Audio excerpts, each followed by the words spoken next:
Hello students, my today's class is all about the limitation of civil disobedience movement, and this is the part of class 10 syllabus, and the chapter is of history, nationalism in India.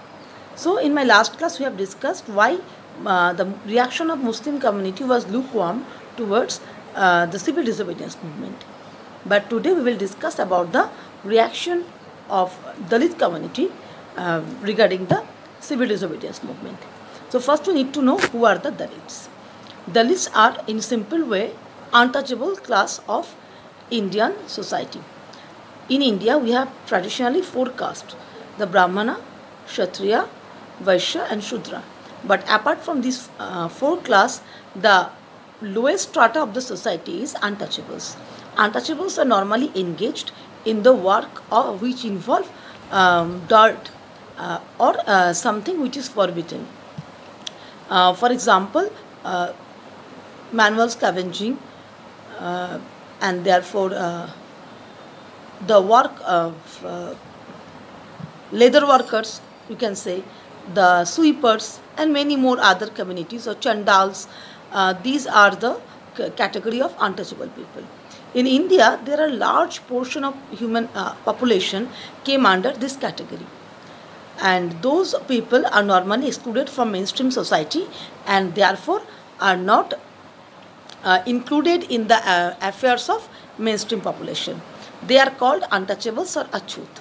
This untouchable community from the beginning of 20th century started involved in more education and social work, and they gradually decided to politically empower themselves, and many eminent personality, political personality and scholars came from this caste. Not this caste, from this outskirt community.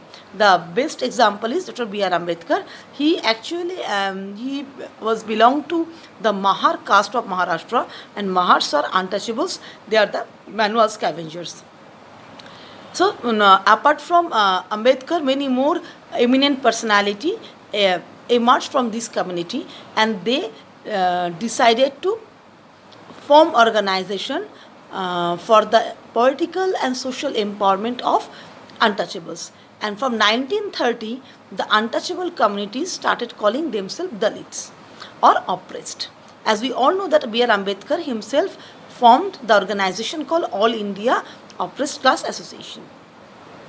So All India Depressed Class Association was formed by Ambedkar, and it was a large scale political platform for the untouchables or Dalits. Initially, Congress party was not so keen to involve the demands of Dalits or leadership of Dalits into the Congress party, because they thought that including untouchables may offend the Sanatani high caste Orthodox Hindu society. Those were very close to Congress party.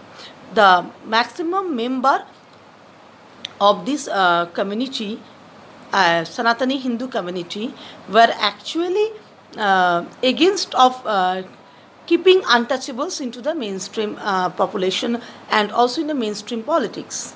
So therefore Congress party thought that including untouchables or Dalit will offend these high caste Congress members. That's why they always keep a safe distance from Dalits. But the perspective of Congress party towards the Dalit community gradually changed under the leadership of Mahatma Gandhi. Mahatma Gandhi actually wanted to include more and more people from grassroots level, whether it is poor peasants, whether it mill workers, or even the untouchable community. Those were popularly known as Dalit from 1930s. That is why Gandhiji called these untouchables as Harijan or the people of God. And not only that, Gandhiji also took part in the work of untouchables like cleaning the toilet or sweeping, cleaning the drainage, and also took food with the Dalits or untouchable community, so that the social taboo regarding their profession and regarding their class strata could be reduced, because those works were done by the untouchables were called impure work. But Gandhiji, along with his wife Kasturba and all all his followers involved in this type of cleaning, sweeping, and other work, those due to which these untouchables communities were undesirable in the mainstream population, and thus Gandhiji tried to break the stereotype, and therefore he decided to include more and more people from Dalit category into the mainstream Congress. And he also started publishing a magazine called Harijan Patrika, where he discussed about the issues of Harijan community or Dalit community, and started generating people's opinion regarding this. But the situation was not so favorable for Congress, as their attitude towards Dalit people for longer period of time was very negative. That is why, though Gandhiji worked hard to include Dalit community, to gain support from Dalit community for the Congress political programs and their national movement, it was not so successful. Because Dalit people were always doubtful about the intention of Congress, because Congress for longer period of time never showed such an interest for the Dalit community. They never included Dalit people's demand. So therefore, though Gandhiji worked hard, yet the result was not so favorable for Congress, because Dalit community already had their own organization called All India Depressed Class Association, formed by Ambedkar, the legendary leader and the statesman of India. And Ambedkar and his followers thought that Dalit community need to be politically empowered. If they are not politically empowered, then they cannot upgrade their condition. They cannot take part in social mobility. They cannot develop themselves. And so, for them, the political empowerment or political power is required to upgrade the condition of Dalits.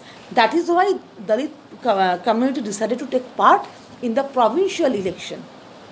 And Ambedkar demanded separate electorates for the Dalit community, which was vividly opposed by Mahatma Gandhi. Mahatma Gandhi said that providing separate electorates for the Dalit people is somehow stamping their segregation from the society. If Dalit peoples were given separate electorate in the election, that means we are actually demarking, actually segregating themselves by giving them separate electorates. They are not separate. They are actually the part of mainstream population. So to involve them in a mainstream population, Gandhiji opposed the demand of separate electorates. And the problem started during the round table conference, the second round table conference, where Gandhiji went to London, and there Ambedkar was also over there as a representative of the Dalits or untouchable community of India. Both had an argument over there regarding the separate electorates. But British government approved the demand of separate electorates for the Dalits. But this created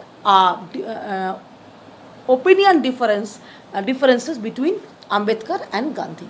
Gandhiji said that by providing separate electorates, British government actually practicing their divide and rule policy. Now they wanted to use the social stratification for their own political benefit. And that is why Ambedkar was given the approval of separate electorates for the Dalit people. And the difference and the problem between Dalit community and Congress became so serious that Gandhiji announced that he will start fasting until his death if the demand for separate electorate will not be withdrawn by the British government. And Gandhiji started fasting, and therefore by showing respect to Gandhi's position, Ambedkar decided to give up the call for separate electorates, and thus the relation between Dalits and Congress somehow improved. But the fact is that the Dalit community's demand for separate electorates were somehow rejected by Congress party, and Gandhiji himself opposed it. And therefore we can understand that the relation between Dalits and Congress was not normal. Even after the second round table conference, even after Ambedkar approved of Gandhi's demand and decided to call off for the demand of separate electorates, the relation between Congress party and Dalits were never normalized. And that is why in the civil disobedience movement, we see that the Dalit participation was very limited, mainly in Maharashtra and Nagpur region. The large number of Dalits took part in movement, but rest of the India, Dalit people decided to aloof themselves from civil disobedience movement.